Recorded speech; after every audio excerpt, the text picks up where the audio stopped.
Welcome back to the Energy Co-ops in the News series. I'm Eric, and today we'll be talking about Alternative Energy Portfolio Standards, or AEPS for short, how they impact state energy policy, and the prospect of updating them right here in Pennsylvania. Alternative Energy Portfolio Standards are a state regulation that require electric utility companies and suppliers to purchase a percentage of their electricity from alternative sources to reduce reliance on coal, oil, and fracked gas. These sources are broken up into two tiers. Tier 1 sources include wind, solar, geothermal, hydroelectric, and bioenergy, while Tier 2 sources include non-net zero resources like waste coal, electricity produced from wood pulping, and pumped storage hydropower.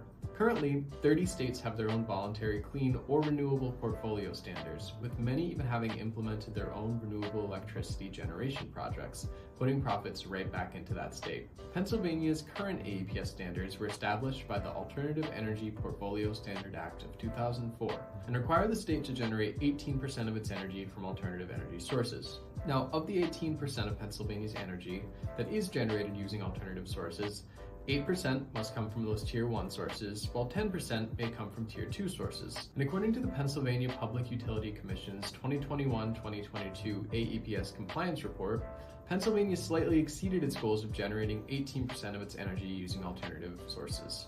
While this represents progress, Pennsylvania's AEPS standards are less aggressive than most of our neighboring states. In fact, of the 6 states that border Pennsylvania, Delaware, Maryland, New Jersey, New York, Ohio, and West Virginia, only Ohio and West Virginia have less aggressive AEPS standards than PA.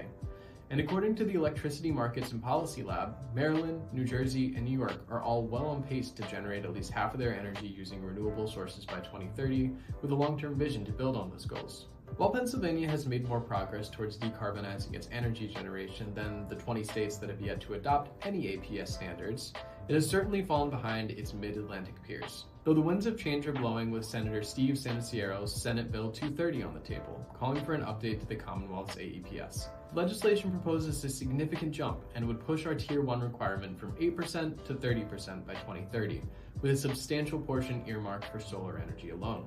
And this bill isn't alone, as North Philadelphia State Senator Sharif Street's Senate Bill 979 strives for carbon neutrality by 2050 through a 100% AEPS mandate.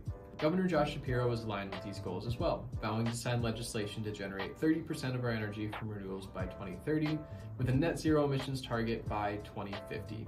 Updating Pennsylvania's AEPS standards could be a massive boost to our renewable energy infrastructure, create countless jobs in clean energy, and make Pennsylvania a greener and more climate-friendly place to live and work.